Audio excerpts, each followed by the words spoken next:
Welcome back to the Speaking and Communicating podcast. I am your host, Roberta. If you are looking to improve your communication skills, both professionally and personally, this is the podcast you should be tuning into. And by the end of this episode, please log on to Spotify and iTunes and give us a rating and a review and let us know what you would like for us to discuss on this podcast. Now, since we focus so much on communication skills and leadership skills, my guest today, Ross Romano, who is a coach and a consultant for education leaders, is here to talk to us about what makes a leader be successful and what qualities he should possess, amongst other things. And before I go any further, please help me welcome him to the show. Hi, Ross. Hi, Roberta. Thanks for having me. Thank you for being on the show. Welcome. And where are you in the U.S.? I am just outside of Washington, D.C. I'm in Arlington, Virginia. If I turn in this direction and throw a stone, we can throw it into D.C. Oh, really? Can you throw it at one of the politicians? Maybe. Welcome to the show. So you're on the East Coast. Tell us a little bit about yourself. Sure. And I was reading recently, look at this, how, they say when you're on the video call, it really makes people feel more comfortable when they can see your hands. And my camera zooms in so much that my hands don't really show up. But I'll show you that I do have them. So to tell you a little bit about myself, as I said, I'm here in DC. We've been here for quite a while now, more than half my life at this point. I live here with my wife Janet and my son Noel. He's almost 2.5. And, oh, he's still tiny. Yeah, right. And so he's enjoying nap time right now. But usually we have everything going on here. We got multiple businesses and daycare, and when he's my colleague too, my personal assistant, right? Sometimes. So a free one at that. Well, in a sense. But that keeps me busy here.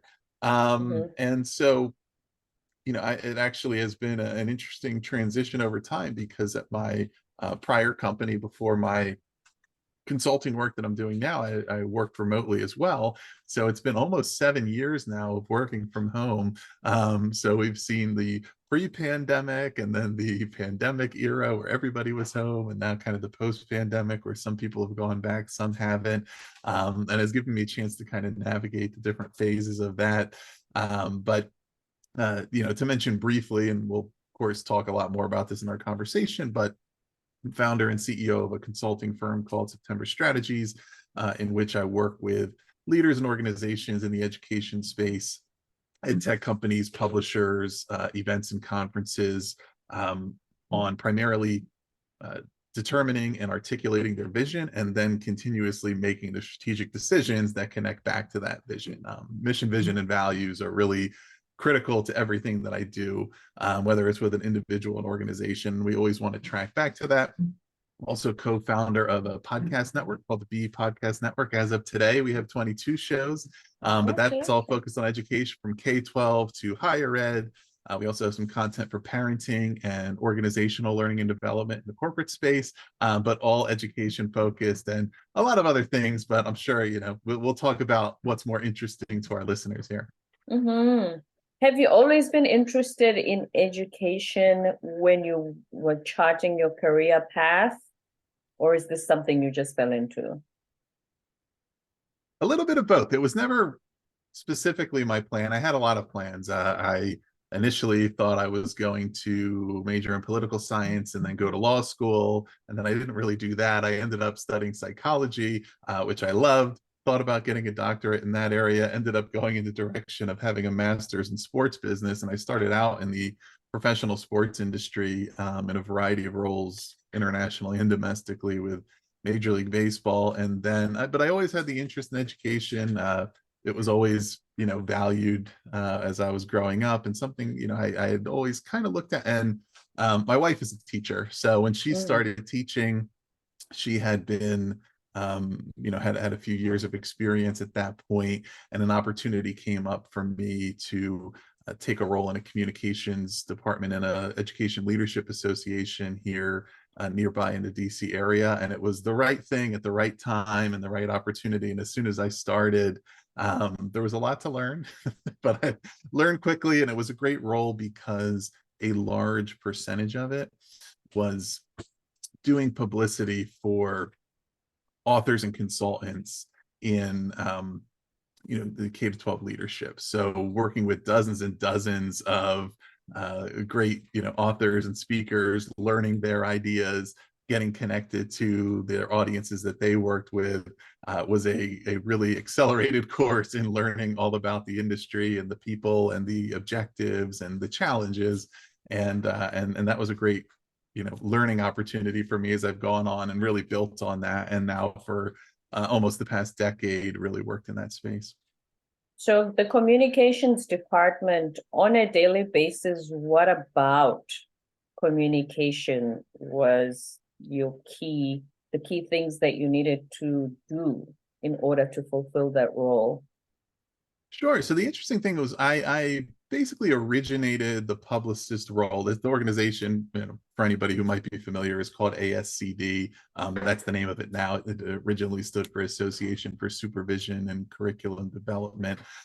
It was a membership association of about 140,000 educators of all roles, a lot of district level superintendents, principals, teachers, college professors, really a diverse group. And the association did a bit of everything, had large conferences and events for 10,000 plus attendees, published somewhere between 40 to 50 book titles every year, magazines, newsletters. We did legislative advocacy. We did other mission-oriented work, online courses. So the biggest thing that I figured out there and sort of started to do, it wasn't in the job description, but it was something that was a great opportunity, was really getting to know everything that's happening in the organization. I had the benefit for a good chunk of my time there of being a direct report to the CEO. So that, of course, gives you insights and access to a lot of what's going on. But there are so many areas of an organization like that others may be familiar with that are siloed off, or that everybody either doesn't have a lot of insight into or doesn't want to, right? And one of the things that I was able to differentiate what we were doing in communications versus even the marketing department, for example. Of course, those departments work closely together a lot of the times. Right. But in an organization like that, where there's a lot of departments that are considered quote unquote non-revenue generating, right? The legislative advocacy, we had work called whole child work, which is around the well-rounded development of kids. That is not legislative advocacy, but advocacy in another way, right? Those types of things. They were not selling a product. So there's not necessarily a marketing element, or at the very least, marketing might not see it as their purview when they're focused on selling books and digital courses and things like that, right? So there's those opportunities to really connect the different sides of what's going on. There were times when somebody who had worked there a lot longer than I had would ask to meet with me to learn about some other part of the organization that I didn't even know we did that. And I'm saying, yeah, well, we do.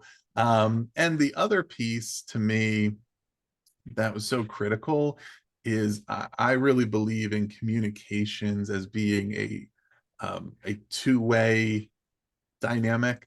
And I think a lot of times it's thought of as, okay, the organization decides what they're going to do, whether that's the CEO or the leadership or whomever. And the communications job is to make it sound nice and to send it out to the media, to the rest of us, right? yeah. But ultimately, the communications department are also the ones who are having direct interactions and touch points with reporters and podcasters and other media members, or even just others in the community that you're interacting with. There's a lot of information gathering that should be coming back as well to say, hey, here's what people are responding to, here's what they're not, here's what they want to hear from us, here's what they don't. That should influence the decisions we're making and the way we're communicating, right? So it's not just that one-way thing. Again, something that I didn't find was happening or traditionally happens a whole lot in a lot of organizations, and but it was something that we had the opportunity to build and to really turn that into a strength. Yes, of course, because if you're going to make decisions on where the company is going and what we should offer to the general public, to the market, you should at least have some information on what it is that they're looking for. Right. Yeah. And it still goes on, right? It goes on. I've seen it a lot recently, and other listeners, this may sound familiar in some of the technology startup world. I've seen it particularly with a lot of the AI startups, where they have developed the technology and the capabilities before they have determined what the market demand is for those things, or who is it for and what do they actually want, which should be the first step, right? But in so many ways, it's like the technology gets so exciting sometimes that they just want to create something that the technology can do that's new before they've decided, well, but who is this for? What do they want? What do they need? Or they'll have a team of founders, none of whom has any experience being a member of their target audience. Right? I have a When they, even once they've created it and they bring it to the market, they're going to say, this is going to do what for you? Because usually when you start going to pitch and tell the market that you have this product, I'm guessing the bottom line is, yes, we've created this brilliant thing, and this is how you're going to benefit from it, and this is how it's going to help you solve all your problems and make your life easier. So when they do that and they don't have that as a foundation, what do they say? Right. And then sometimes they don't even necessarily realize that until it's kind of the question is asked, or they're trying to fill in the blanks later. It's even in some ways, as I've observed, this is my opinion on it, the case with the, larger companies like OpenAI with ChatGPT, where because of the resources they had, they were able to achieve a scale of users, but then it largely is the users who are defining the applications for the technology, right? It wasn't put out there with any real guidance or understanding to say, hey, these are the people we have in mind, these are the challenges you have, and this is how it solves it. Right. There's a whole new economy right now of people online, if you've been on Twitter and LinkedIn and elsewhere, who are writing their guides to, this is how you use ChatGPT for TikTok, everywhere, everyone goes viral as soon as they tell you, oh, I'm a podcaster. Oh, this is how you're going to have SEO podcast show notes, which I'm still trying to figure out. Right. And they were able to do it because they were able to achieve, a large scale of users because they had the resources, but that's the exception. If you're a smaller company, you need to think about defining your niche, really profiling that audience and understanding, okay, what are the demographics, what are their interests, what are their persistent challenges, what are the things that they are looking for. Because when I think about the tools that I use, whether it's AI or whatever, technology tools, I don't think about what the underlying tech is. I think about what it helps me with, right? If it's a transcription tool, or if it's a automation or project management, whatever it is, I'm not thinking about the back end to say, wow, these developers and engineers must be so smart that they made this work. I'm just thinking about, yes, this thing was constantly an issue for me. It gave me a headache, and now this really helps with it, and I'm happy. That's what we're looking for. That's right. And then when it comes to, so you work in the education space, is it something that basically you work with people who create education online versus anybody going to public school? Because you now have that, especially since the pandemic, some parents saying my kid is not going back. Is that what you work with? It's everybody. So my traditional clientele has been any company or nonprofit organization or individual who creates programs, products, and services for schools and educators. So it can be the traditional brick and mortar environment. It could be textbooks. Most of that is digital now, but those classroom resources and materials, or other tools that are used in schools for student safety or data privacy and management, to online courses, online professional development for educators, digital content, to events that are virtual or in person. So really the entire gamut there, wherever teaching and learning is taking place, there's companies that are working in those spaces. Mm. And when you do public relations for them, what does that entail?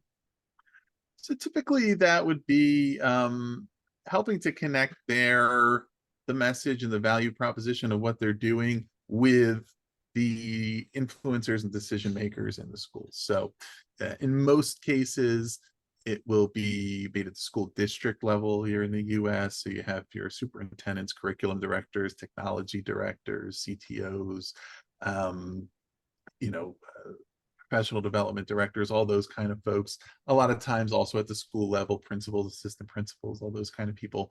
And, now it's a new media landscape, especially as anybody who's in the PR and communications world must be aware, particularly in your trade industries or niche industry media, there's been aggressive contraction over the past several years, where you have publications that have one or two people who are really on staff and the rest is filled in by freelance, right? So whereas there was the traditional pathway, which was looking at your TV, radio, newspaper, magazines, etc., and there still is some of that if there's a local relevance, or but now it's a lot of new media. It's podcasts, it's blogs and bloggers, it's social media influencers, it's the people who are um, in those jobs, who are educators, who are also building a presence in other ways.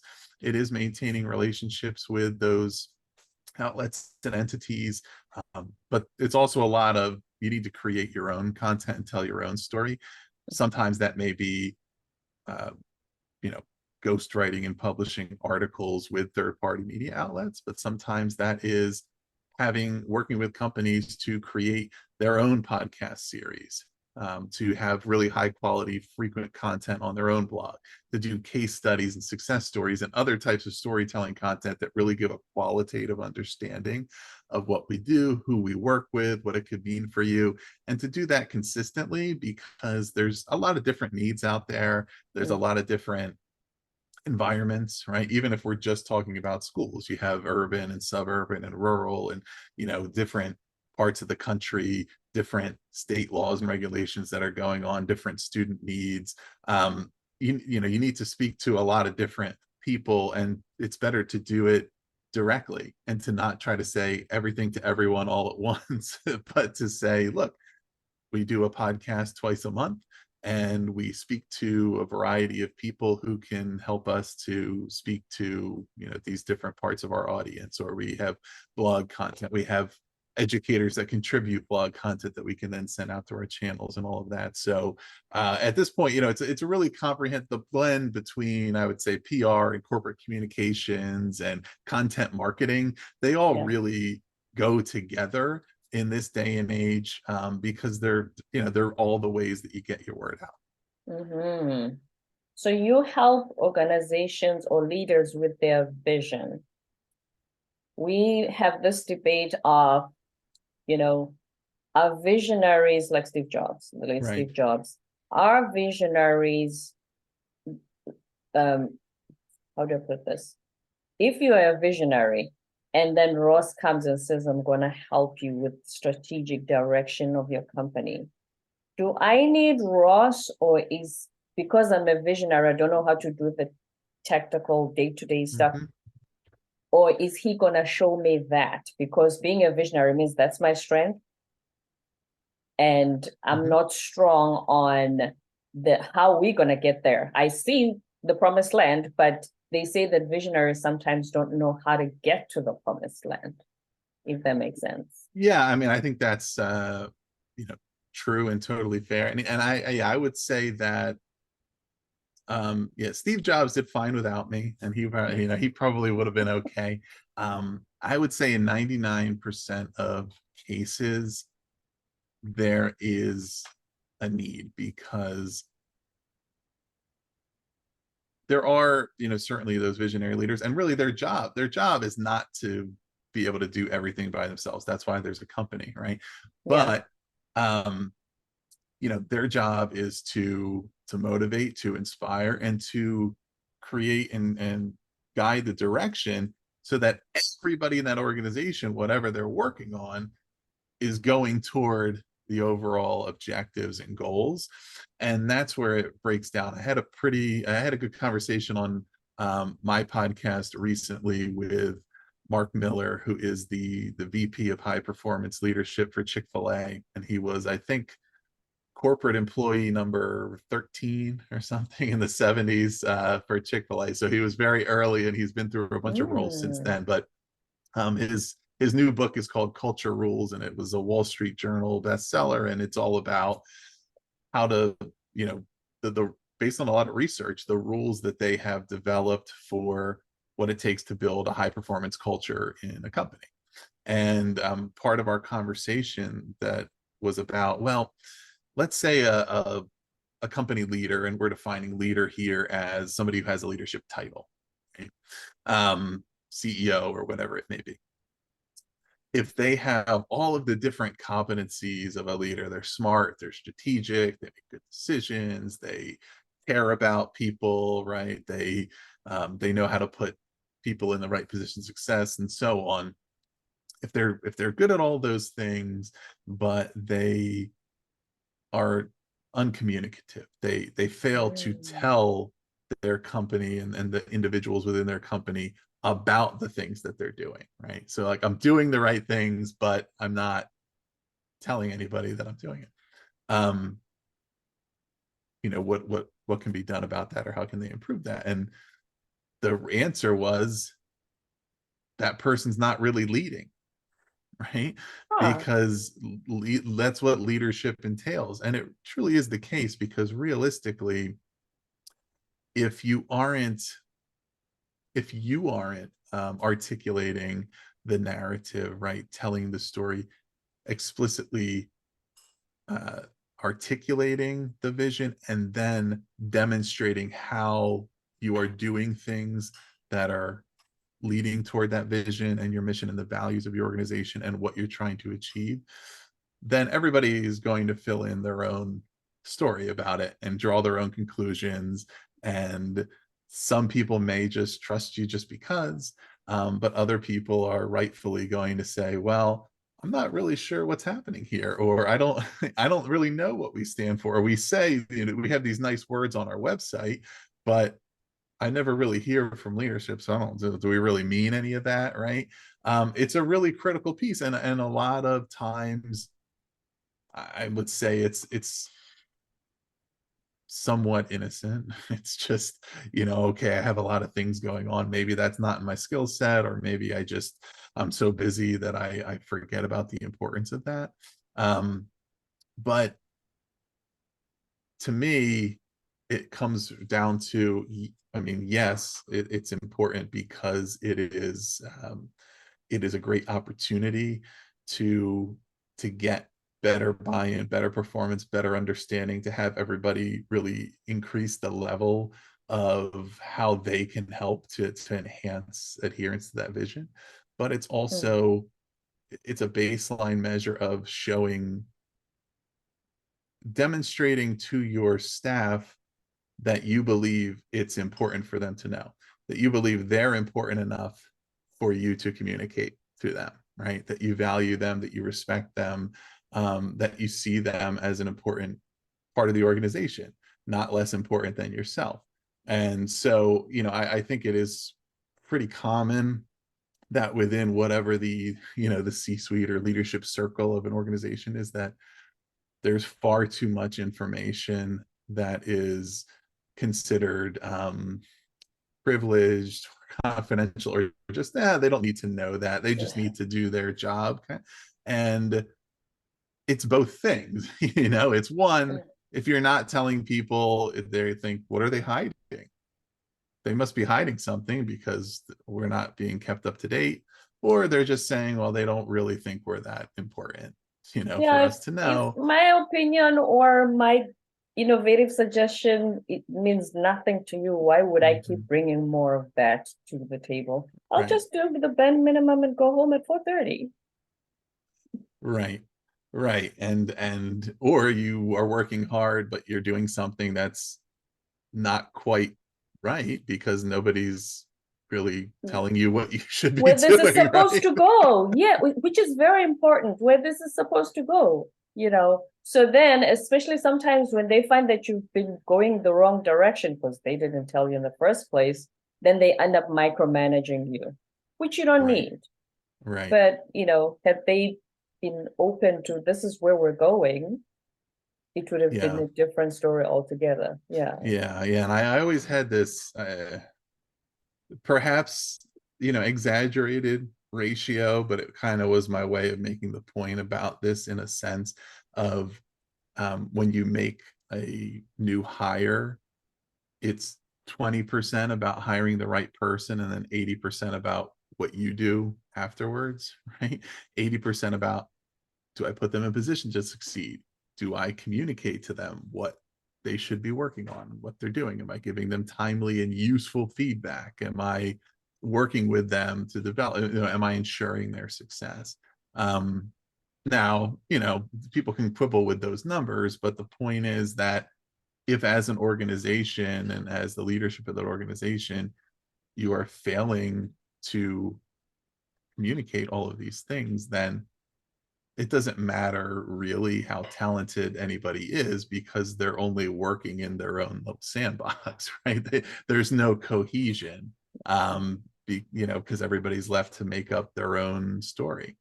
And there's no productivity whatsoever in Mhm. that circumstance. So you help leaders with their vision and decision.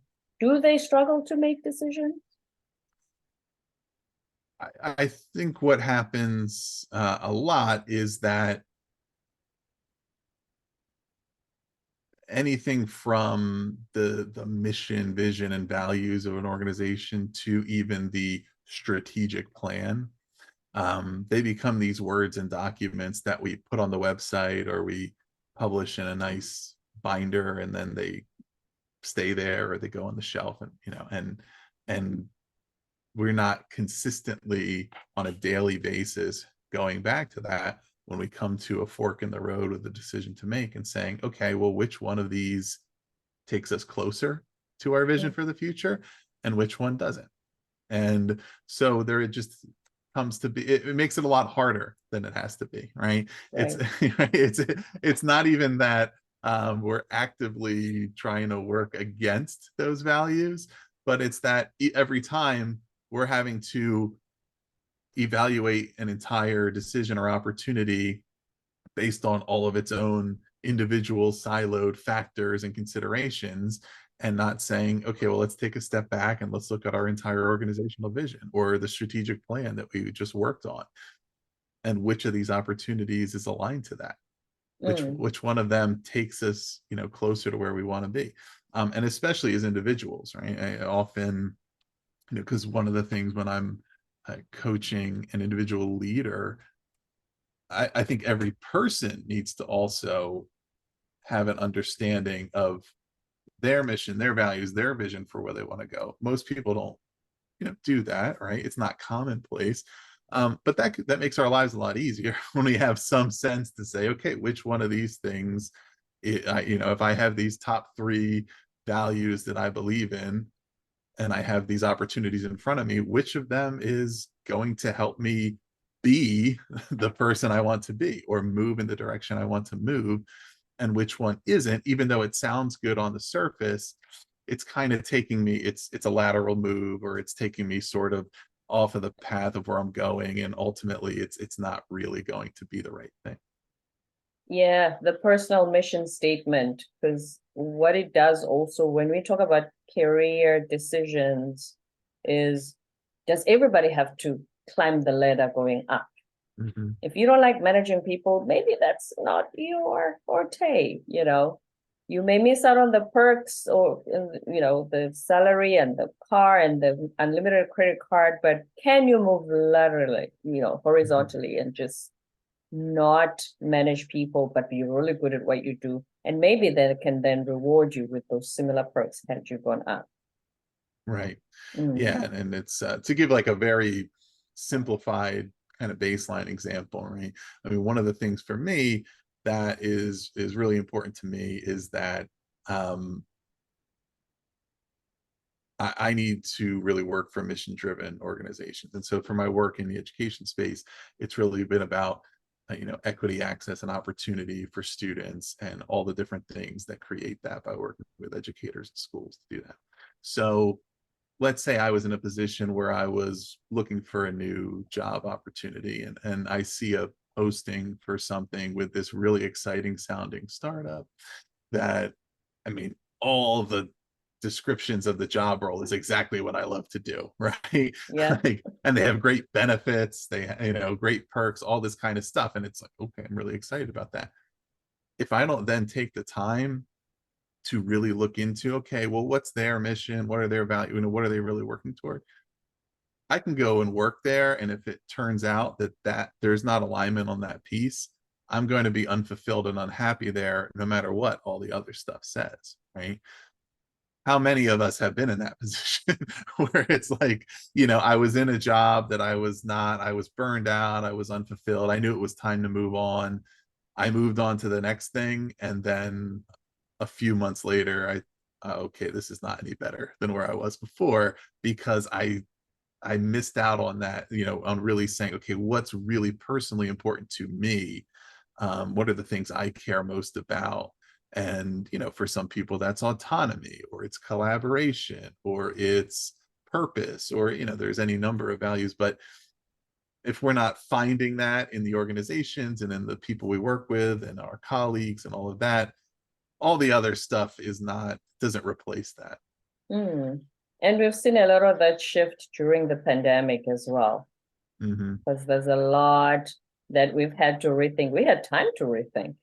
We weren't Right. just on the red race and just autopilot and more work, more work, more work. We actually had time to sit down and think and say, wait a minute, do I really want to be here? Right. Mm, Right. And in a good way. And even things like um, people who have made a decision one way or another regarding I want to keep working remotely or I don't, or I want to ensure, I've gotten a new perspective on the amount of time that I can have available to be with my family and I want to maintain that. So I want to be in a position where I don't have to travel a certain amount or things of that nature that we can't make the right choices around that stuff until we define it and have clarity on it and say, you know what, this is important to me. And so it's a non-negotiable. If there could be a job that I think is really, really seems interesting and I yeah. could I could really enjoy, but if it's going to take me away from my other priorities, I just have to draw a line and say that's not going to be the right thing for me right now. What you may find is that there's some flexibility on the other end. And they say, you know what, we really do want you here, and that thing is not that important. So we can kind of compromise on that. Or it may not, and you may have to find the next opportunity. But again, um, you are not going to be fulfilled down the road once you Mm. realize, oh, I've compromised on my other, values and priorities because I got excited in the moment or I had a fear of missing out. And, now the thing I'm missing out on is something that I value more highly. Mm-hmm. The thing is, fear of missing out on what you think you're losing. Sometimes there's just so much more to lose if that's not a fit for you. Right. Yeah, Mm. we can only control certain things. Right? Like Right. we have our intentions, and then we have our commitments that we can make that we think are the things that we can control that will help us get to those intentions. Mm. But there's certain things that are out of our control. We can't, I can say I want to go work for an early stage company where I can earn equity And but I can't control whether or not down the road the company ends up getting acquired. Is the equity worth anything? Whatever. So unless I have a sound decision-making process and I'm happy there, regardless of the result, if I'm only happy if that outcome happens that I can't control, then it's probably not such a great choice. No, it doesn't sound like it at all. So I've met a lot of podcasters on this show, but you're the first one who has a podcast network. I've never heard of Mhm. that before we met. So please explain that to us and how that came about. Sure. Yeah. So my co-founder Jethro Jones and Jethro is host of the Transformative Principal podcast, which he's done for more than 10 years, about 700 episodes, I Wow. believe. And he also has hosted and co-hosted a few other shows. We had known each other for a number of years and collaborated on a variety of things. And we got to talking about a year and a half ago, and we each had this vision in mind for the potential to expand on what we each had done in the podcasting space. He had done the podcasting for a long time. I had created, developed, produced, sometimes hosted about 12 to 15 different series of branded content, series for different companies. And so we each had done a lot in the podcasting space, and we were looking through, okay, what are the opportunities where having a true collaborative integrated network is beneficial. And so, you know, anybody who's done podcasting or anybody who's thought about it and maybe said, that's too much, is familiar with some of the challenges, right? It's isolating, you're doing it by yourself, it's a lot of work.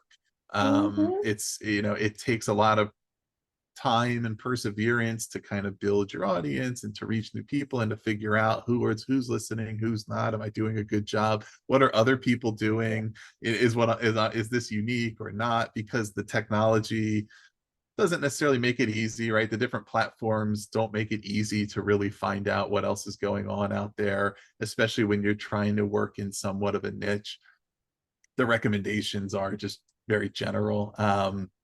We have people who, of course, who are not full-time podcasters. Many of the folks in our network are still active educators. They Mm. might be principals or others in schools. And this is something they love doing. They believe in the content. They believe the content is helping people. But, you spend money out of your own pocket. You don't necessarily, nobody's expecting to get rich, but how do we generate some revenue so I can at least offset my expenses and maybe make a little profit for my time and effort? How do I reach more relevant audience members who might be interested in my content? How do I get connected with guests that I would love to have? How do I learn some new best practices, right? So that was our vision for it, is to bring everybody together across the spectrum of that education space, everybody whose work is relevant to one another. Say, how do we learn from each other? How do we pool our resources? How do we centralize some of those business operations so that as a creator, you just have to worry about creating your The content content. and you don't have to worry about all the other stuff that is either not your expertise or you just don't have time for. And that way, when we represent to companies who are potential partners or sponsors, they have similar pain points where, okay, the podcasting space is huge, right? It's a large medium. There's a lot of podcasts and a lot of listeners out there, but it's highly fragmented. Most individual shows don't have a huge number of listeners, and if they do, they're probably not in a niche, so we don't really know much about the demographics. So unless I'm a consumer brand, it doesn't matter. If they are, it might. But if they're all together, okay, now I can talk to this one person and think about what are creative ways where I can reach all of those people if I have something that's of value to them. And then we can say, okay, yes, this is something we believe in and we think is valuable. No, it's not. But it would be a full-time job for somebody in a marketing department Yeah. to figure out what are all the podcasts out there and who can I talk to, and and it wouldn't really work. Right. Mm. And so Such a huge pool. Yeah. right. And we have audience survey data saying that they're interested in these things. In our case, the majority being school leadership positions, they're interested in learning about technology products and professional development opportunities for their entire school. I mean, they want to know about things that are valuable to them, but they need us to do the work to find those things to share it. And so it helps the listeners, it helps the creators, and it helps the companies who want to work with us as well. And also, we do production services, custom content for companies if they want to have their own series. But it kind of, I call it the triangle of pain points, because it's the listeners, the creators, and the companies, each of whom there are certain things about the way podcasting usually works that makes it difficult on them. And in this case, we can just make it a lot more relevant, a lot more accessible, easier to find. If I'm a listener and I find this new show I really like, and then it just stops publishing episodes because the host got busy or frustrated, Yeah, right? because a lot of us are one-man shows. Yeah. Right. I think the stat was 50, Mm. only 50% of podcasts make it past 3 episodes. And I think What? fewer than 10% make it to 20. So as a podcast creator, I understand why that is, because there's a lot that goes into it. As a listener, that's not really serving you, because And the listeners are asking themselves, why is that my problem? Why doesn't you right. get VAs and people online who do the notes? And, if you're a listener, is that really your concern? Well, you're right. Or as long as that's the case, you're disincentivized from committing to something too early, because you'll say, well, it'll come back around if they keep making that show, but I don't really want to listen to it and then they just stop making episodes and it's cluttering up my iTunes or whatever, right? I mean, it's My playlist. Right. so there's it's important to those people as well to say, and then to say, if I like this show, what's another show I also might like? And so, okay, I can go to the network and see what else they have, versus relying on Spotify or Apple or whomever to recommend something that might not really be relevant at all. When you explain this fragmented idea, you remind me, somebody said you have so many veterans assistance organizations, nonprofits. Why don't they just all come together and help veterans? And instead Right. of all these little one-man shows and people say, I run a nonprofit helping veterans, it's a similar idea that you just come to this where everything is all under one roof. Yeah. Mm. Yeah. That is amazing. So before you go, is there anything that I didn't ask you that you were hoping to share with our listeners today? I don't know. I think we had a great conversation. I think I did. would, reinforce to the listeners, and this probably was somewhat clear, but yeah, I mean, I really do believe in communication as being that number one um, fundamental leadership skill, and that it determines the success or failure of what else you're doing. And and it doesn't require being the Steve Jobs type visionary that's out there able to inspire the masses, but it really is important to connect with your colleagues and collaborators, potential partners. It's the way in which we demonstrate that we are thinking about what's important to them, what's valuable to them, finding those connections, right? And speaking to that greater mission and vision that everybody has. Everybody wants to do meaningful work and make a difference, and they want to be in a place that is helping them to do that. And when we feel like we're in the dark, uh, even if we have a high level of a feeling of personal competency, you know, we don't feel a lot of efficacy if we don't really know if what we're doing is making a difference, or if anybody notices it, or anybody cares, right? And especially that person who thinks, I'm good at what I do, I know what I'm doing, but I don't think anybody else here really does. okay, I'm out of here.